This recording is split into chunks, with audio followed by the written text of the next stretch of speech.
Caleb, Emma, Josh e eu dividimos uma casa perto do campus, com uma garota chamada Mia, que tinha se mudado algumas semanas antes. Ela era do tipo discreta, do tipo que ficava na dela, mas também era extremamente nervosa.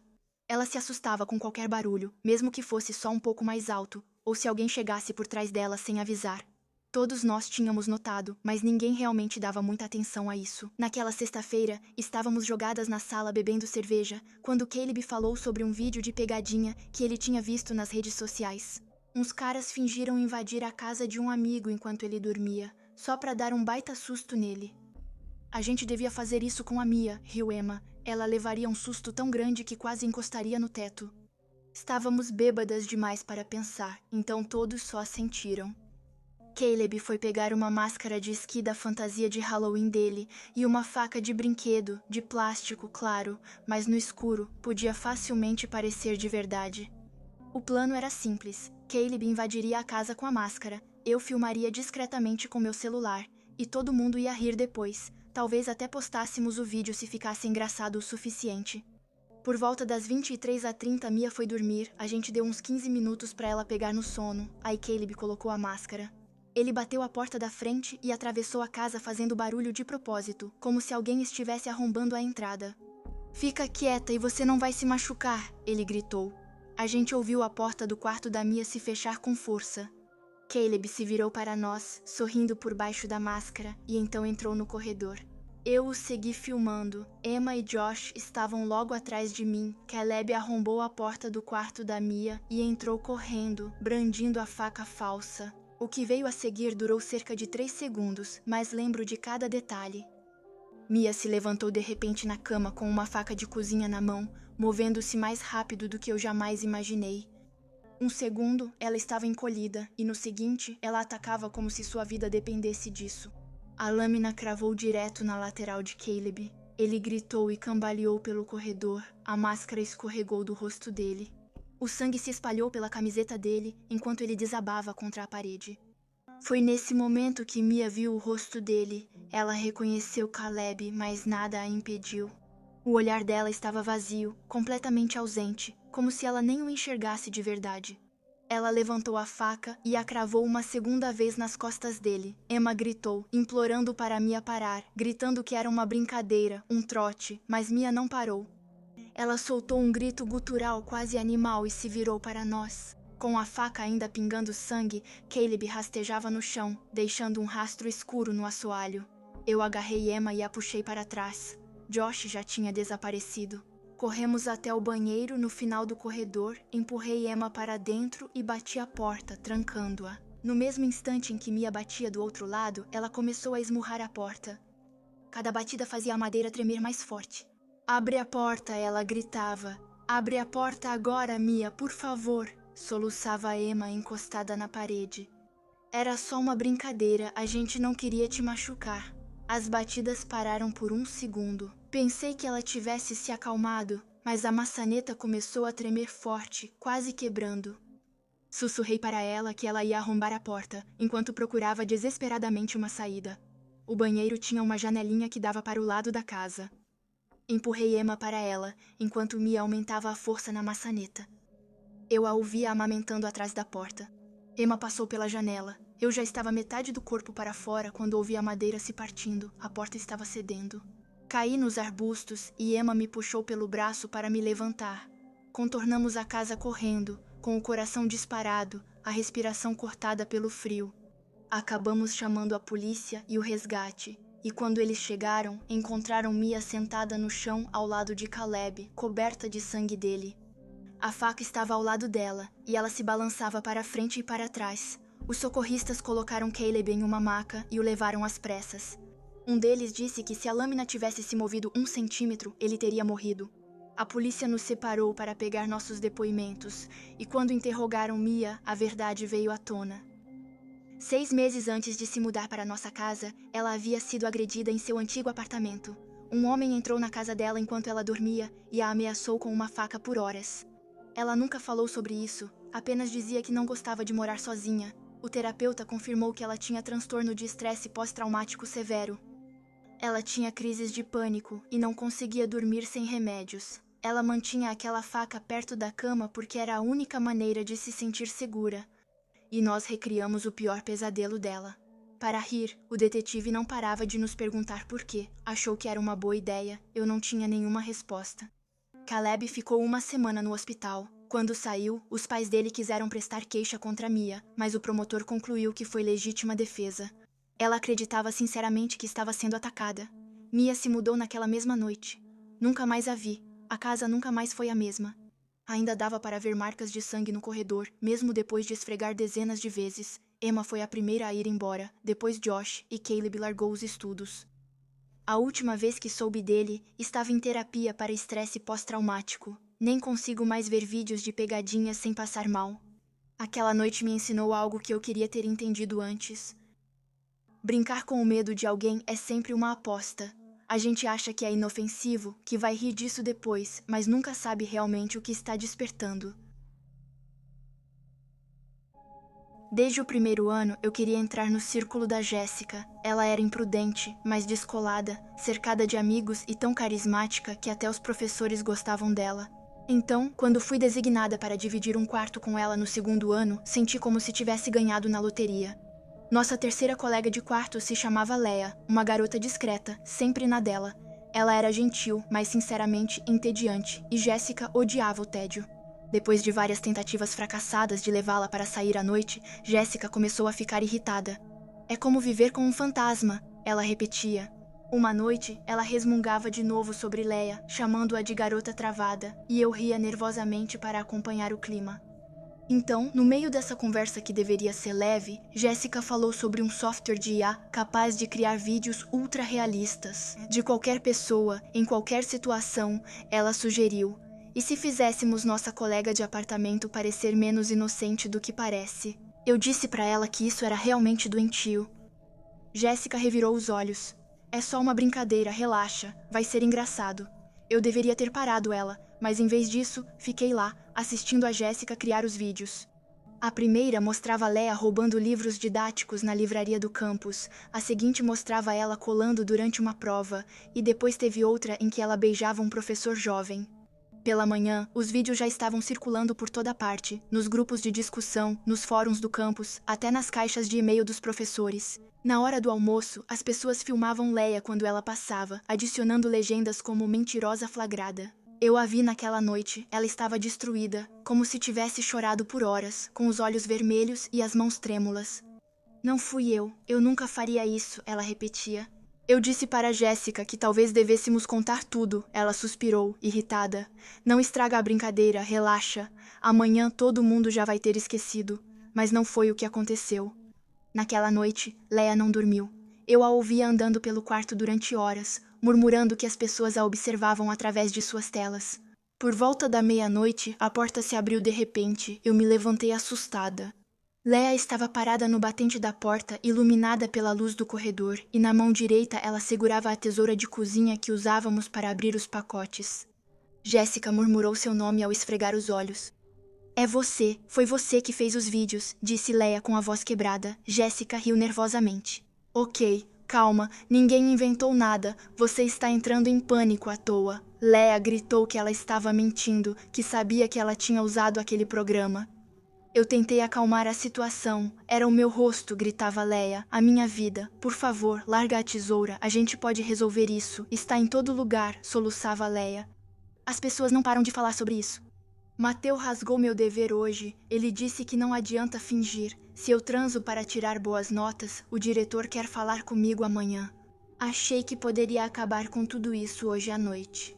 Depois, ela acrescentou com uma voz gelada: "Mas mesmo que eu desaparecesse, você continuaria. Você faria outras falsas, Leia, só para se divertir." Senti meu estômago se revirar. Ela avançou em direção a Jéssica, levantando a tesoura, parou por um instante, com os olhos injetados de sangue, então gritou como uma fera faminta: "Ela!" O resto da cena se desenrolou em um caos total. Quando a segurança chegou, Leia teve que ser arrancada de Jéssica, ainda viva, mas gravemente ferida. Jéssica ficou um mês no hospital. Leia a esfaqueou Jéssica no abdômen, causando 20 pontos, uma fratura no crânio e vários ferimentos. Jéssica foi expulsa pelos vídeos falsificados. Saí da universidade logo depois. Leia foi acusada de agressão, com seu advogado alegando um colapso psicológico devido ao assédio. Hoje, Leia está internada em um hospital psiquiátrico, com a vida destruída por acharem que uma brincadeira seria engraçada. Isso aconteceu no verão dos meus 17 anos. Meu primo Evan veio passar o fim de semana na nossa casa. Ele sempre foi do tipo muito medroso. À noite, os insetos, tudo o que se mexia um pouco deixava ele desconfortável. Meus amigos e eu costumávamos brincar com ele de forma inocente. Na época, eu achava que era inofensivo, só pra rir, pelo menos era isso que eu pensava. Atrás da nossa casa, havia um cemitério antigo dos anos 1800, desconhecido pela maioria.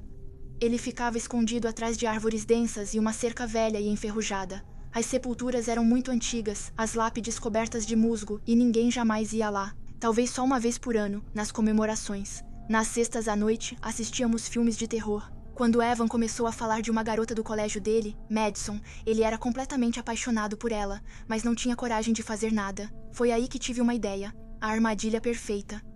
Na garagem, eu tinha um velho manequim de Halloween, bem realista no escuro. Meu plano era simples: colocar o manequim em um banco de pedra, perto da cerca do cemitério, e fazer o Evan acreditar que a Madison queria encontrá-lo lá.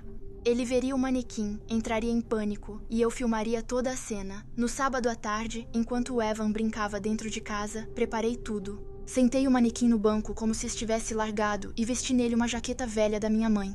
O banco ficava a uns 50 metros da cerca, cercado por túmulos tomados pelo mato. O cenário todo era realmente sinistro. Ação de Evan.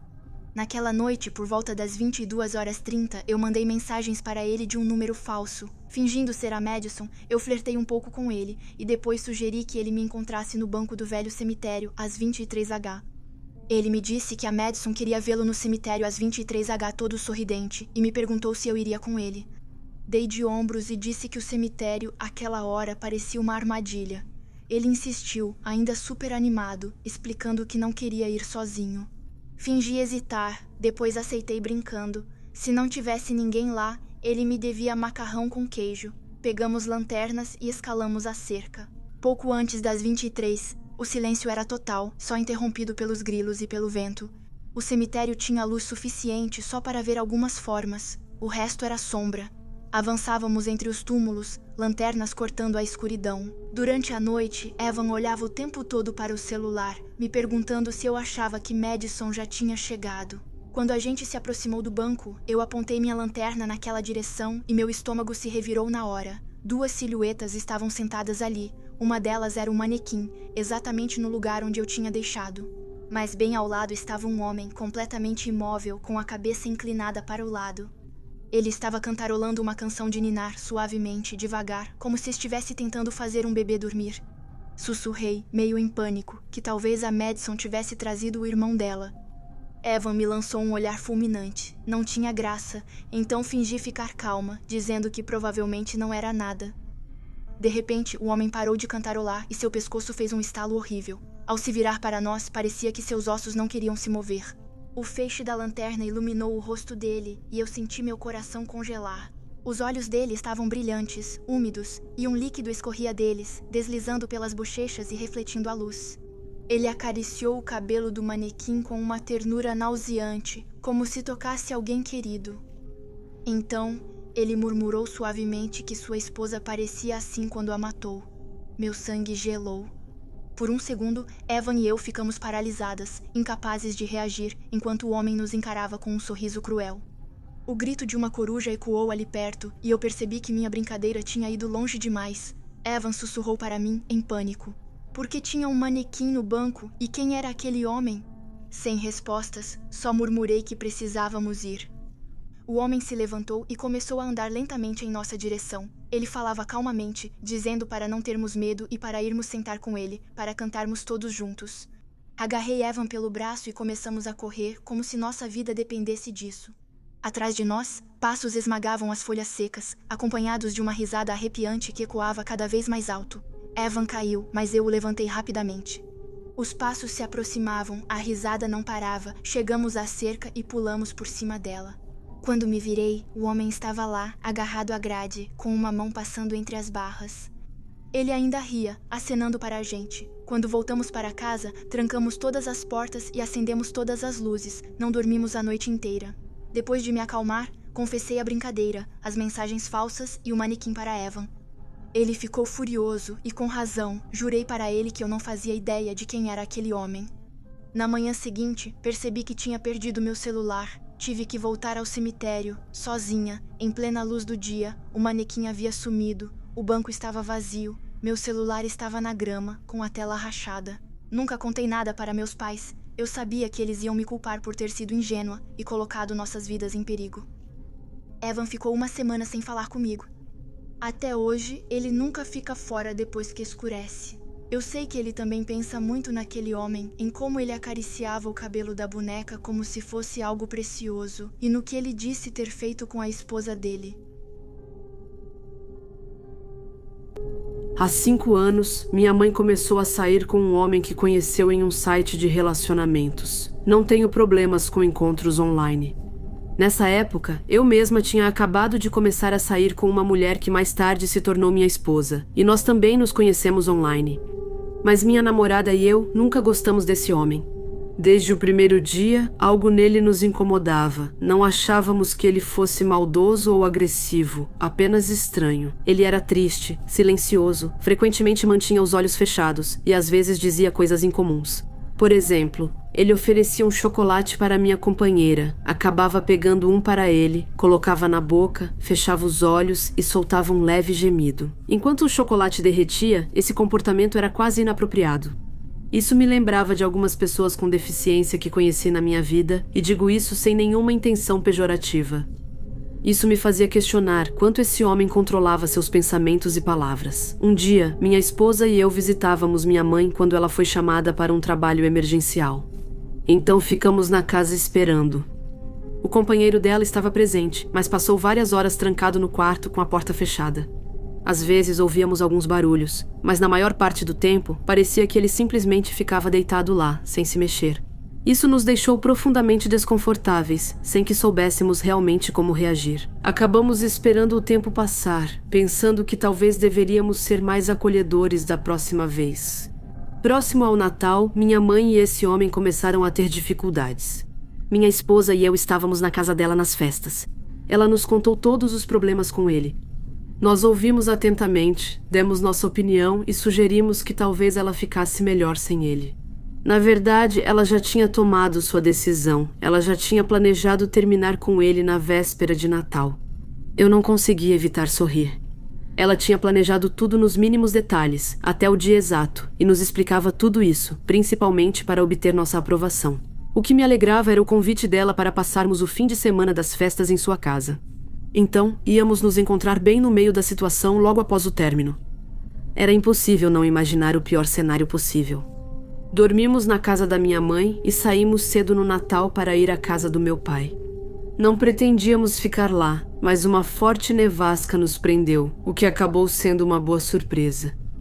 Evitamos falar do término na noite anterior e saímos ao amanhecer. Até ficamos aliviadas por ficar presas na casa do meu pai. No dia seguinte, assim que as estradas ficaram transitáveis, nós partimos novamente. Minha esposa sugeriu que visitássemos minha mãe no caminho para verificar se estava tudo bem. Ela tinha um mau pressentimento sobre esse ex-companheiro e eu não podia dizer que estava errada. Todo aquele fim de semana parecia um cenário preocupante. As festas, a neve fresca, o vai e vem da família. Com minha mãe e esse homem isolados juntos, o risco de repente parecia mais real para nós. O carro da minha mãe estava na entrada, mas isso não significava muita coisa. Ela mora perto o suficiente do trabalho para, às vezes, ir a pé e nunca tranca a porta, o que me irrita muito. Então nós simplesmente entramos. Foi aí que vimos um líquido vermelho escorrendo do dispenser de água da geladeira. A bandeja de coleta estava cheia e o líquido transbordava, formando uma grande poça no chão. Minha esposa gritou e eu entrei em pânico por um instante. Realmente achei que algo horrível tinha acontecido. A casa estava banhada por uma luz estranha, sem barulho nem movimento. Chamei por eles, mas não responderam. Uma angústia surda apertava meu estômago, e a ideia do pior se tornava difícil de ignorar. Com muita apreensão, abri o congelador. Lá dentro, havia um saco de cerejas congeladas, aberto e mal colocado, que tinha caído contra o distribuidor de gelo e começado a derreter. Minha mãe estava simplesmente no chuveiro, se aquecendo. O ex-companheiro, por sua vez, já não estava mais lá. Contamos para ele sobre a história das cerejas, o que o deixou perplexo. Ela nos olhou estranho e pediu para mostrarmos a ela. Ela então nos garantiu que nunca tinha comprado cerejas congeladas, que elas não pertenciam a ela. Achamos que esse homem as comprou, abriu e colocou de propósito no congelador para que derretessem e causassem essa impressão perturbadora, como uma espécie de gesto silencioso, cheio de significado.